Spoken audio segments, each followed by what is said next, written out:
Time for Fullest House, first edition, where we are playing Vaettiheim. It is turn 56. I think this one's going to be a relatively quiet one for us. Probably a bad sign, indication of my confusion.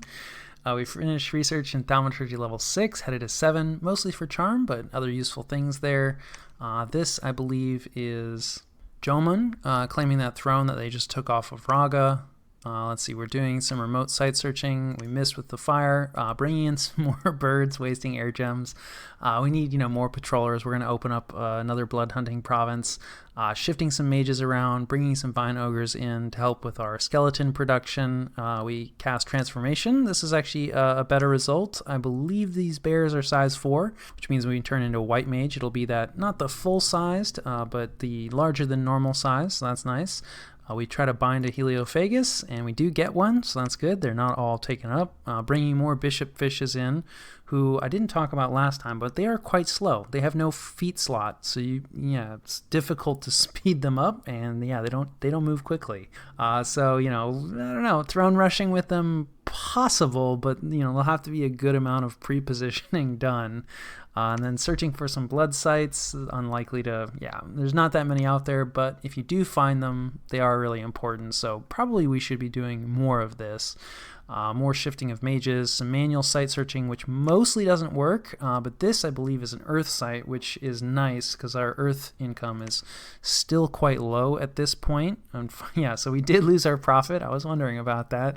I think he died when we lost all those Vetti goads, so I missed that we also lost our prophet since he was a Vetti goad, so we'll have to declare another prophet. That will be useful.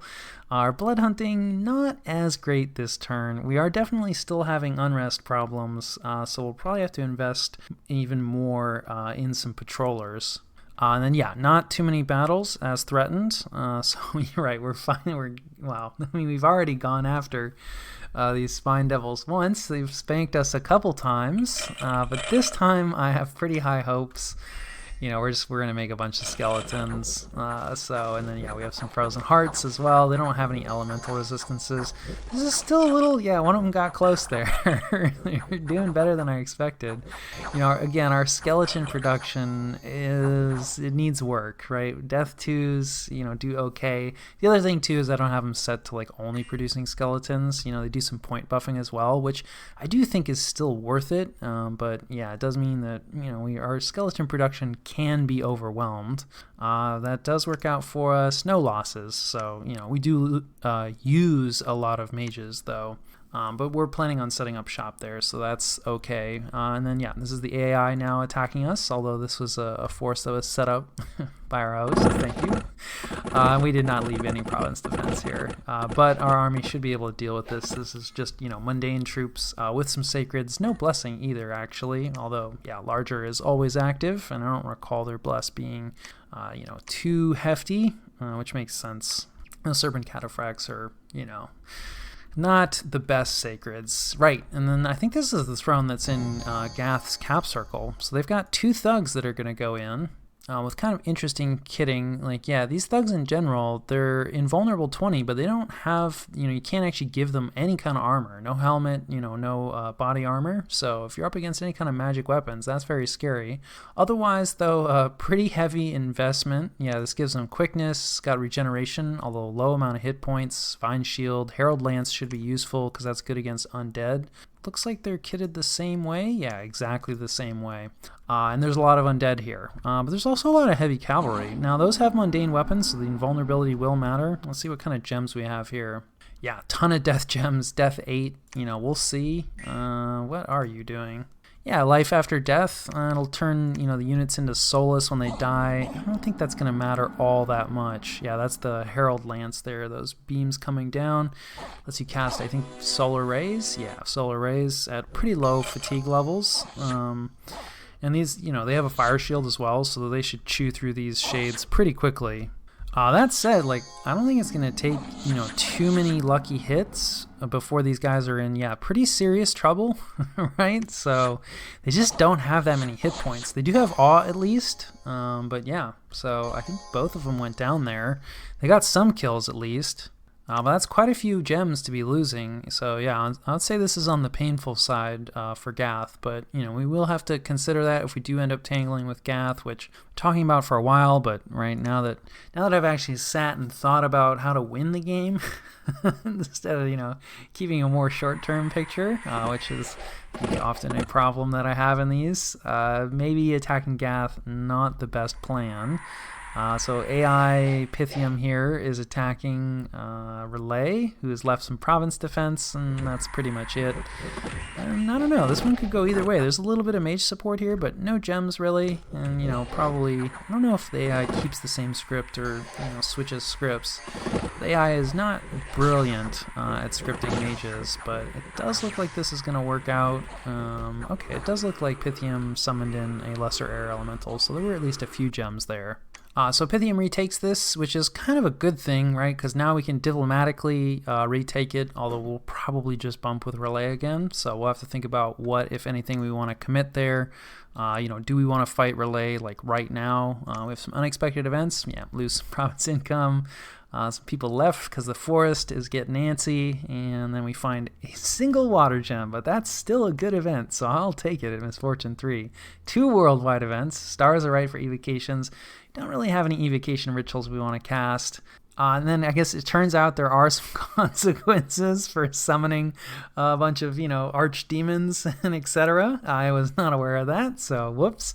So people know that, this fellow has been brought into the world.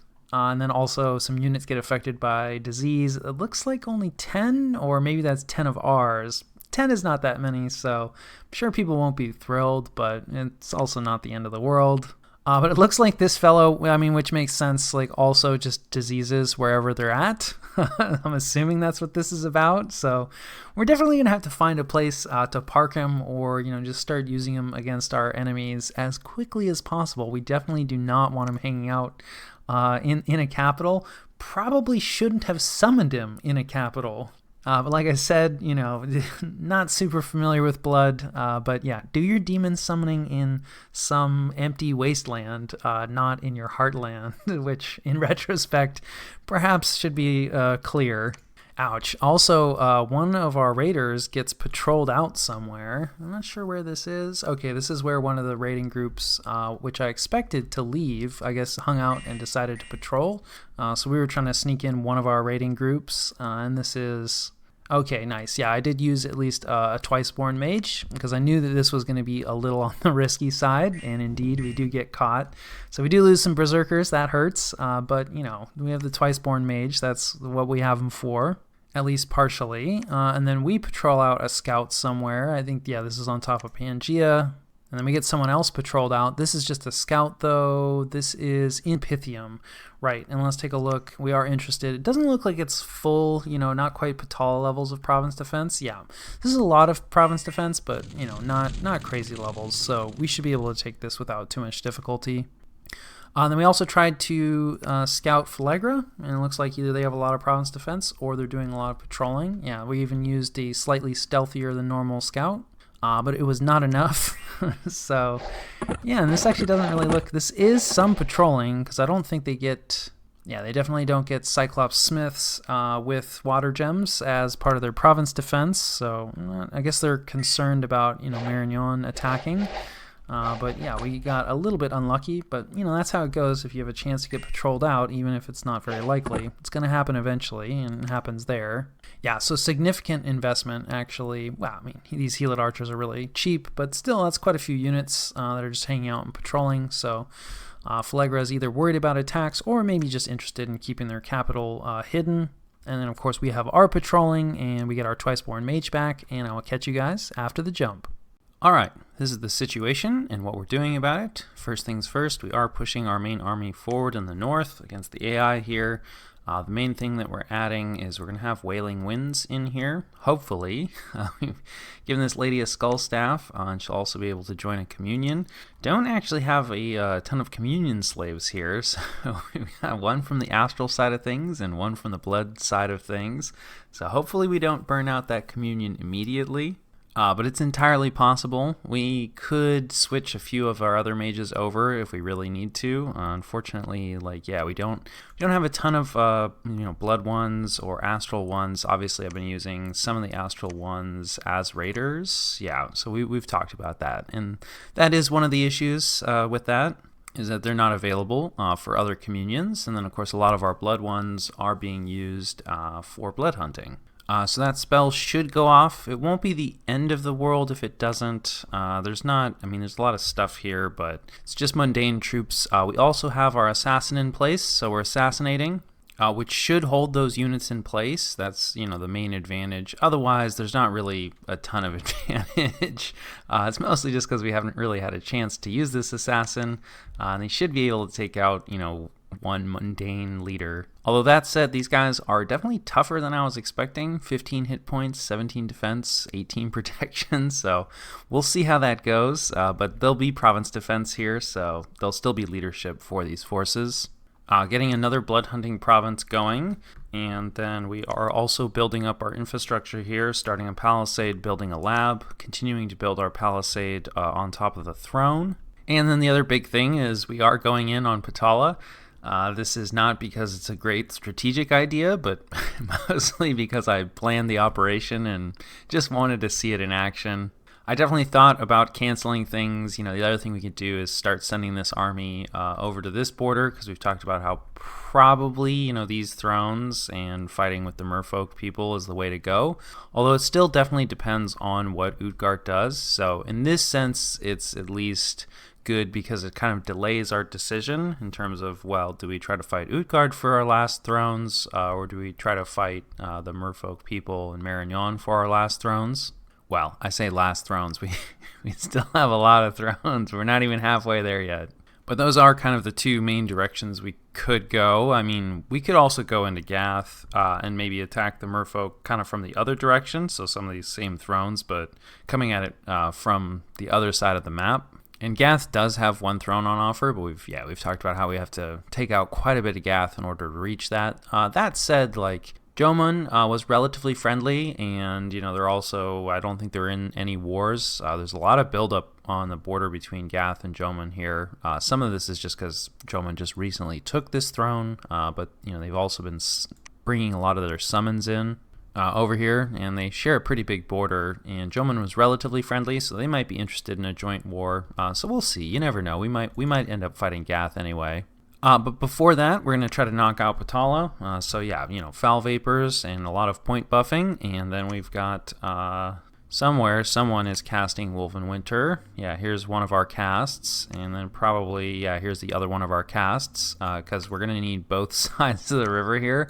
We probably won't be able to cross next turn. We'll see. It is headed towards winter, and we are going to hit both sides, so this side I think we'll be fine on. This side we don't actually know anything about for the temperature, but considering it's heat 3 here, it's probably heat 3 in Patala as well. So we will probably have to sit and wait one turn, which is not ideal, but, I could have cast Woven Winter earlier, but I do think that would have tipped off the player that, I would be coming in to attack. So now our attack is going to happen the same turn that we're actually casting Woven Winter. So there should be no warning. It would also not surprise me if there were someone or a couple people maybe set to cast Ravenous Swarm and whatever anti-undead stuff that they can, right? Because they're just sitting and patrolling their capital now, I think. So there's probably all the nastiness they can think of is patrolling every single turn. So that would be yet another reason to not make this attack, but we're going to give it a shot. We have enough regeneration that I think we can still regenerate through the Ravenous Swarm. Like I said, I'm kind of just curious to see if this works. So those are our two main operations. Otherwise, we're shifting some of our mages to the north. Our Astral Communion, which we don't want to send in against Patala, since Magic Duel they've already used it the last time we attacked, so that would be pretty painful for us, and it's going to be an issue in general. There are, Utgard's, we've talked about the Astral situation, so we're just going to try to stack up, quite a few Astral mages a few of our like astral hags, to provide some magic duel cover. And I think if we get, enough astral mages, magic duel won't be, that painful, at least for that specific force. So we're going to build that up in Abyssia for now. We're also going to get our Heliophagus out of Abyssia. He diseases, not only does he, kill kill population in the province that he's in, he also diseases units that's there. And just one turn, he's pretty busy. You got, at least 4 of these mages and, quite a few of our troops. So this just, of these 28 units that are here, all these guys got diseased, and it's a pretty similar story through, anybody who's bodyguards and things like that. So again, not ideal to be summoning him in a place where you have a bunch of units. I'll have to remember that for last time. If we summon another one of these guys, definitely planning on doing it somewhere else. So anyway, he's going out to this wasteland to do some site searching. Not exactly sure how we're going to use him yet. He is stealthy, right? So we could use him to disease up enemy armies, kind of in the same way that you can use a Bane Venom Charm. I don't think that's like a particularly great use of his time. But, particularly if we're kind of in a low-level conflict with someone and they're not really doing a lot of patrolling, that is something we could do. Otherwise, site searching, mage production, very low this turn. We've cut, quite a few mages. Here's an empty fort and another empty fort. So a lot of our foreign recruit mages, or the independent mages, we're still recruiting those. The hags, of course, we're still recruiting, but a lot of our money this turn is going into infrastructure, so we did have to cut some mages. Also, very little troop production. We are recruiting Rimveti in the capital, and we're doing a little bit of recruitment, here in Pangea. And that's actually to provide bodyguards for our Pretender, who is going to bounce over to Pangea just to help with our Dominion spread. Also, just to keep him on the move. I don't know. The idea, parking him in one spot feels a little on the dangerous side. So, if we keep moving him around, it's a little harder for our opponents to know exactly where he's at. Research-wise, things have not really changed. Thaumaturgy 7 for the charm, and then Construction 7, Weapons of Sharpness, maybe Golems. And then after that, I'm not sure. So, we'll see. And then probably the last thing to note is we are forging a crystal coin. So finally going to get our astral up. And this might be where our astral pearls go, at least some of them. Because we will use this crystal coin to bring in some ether warriors and ether lords. This is a pretty expensive spell. I don't normally cast it. In fact, I've never cast it in a multiplayer game. That's kind of why we'll maybe try 2 castings of it and, see what we get. The Ether Warriors are pretty good troops, and, the Ether Lords are pretty good casters. So while I'm normally not huge on this spell, just because it's so expensive, a couple more Thug Chassis would be nice, and they're going to be, pretty decent centerpiece casters. Having those elite troops is also going to be nice, and we have a ton of Astral Pearls, so yeah, we're going to give that a shot. And I think that more or less covers turn 56.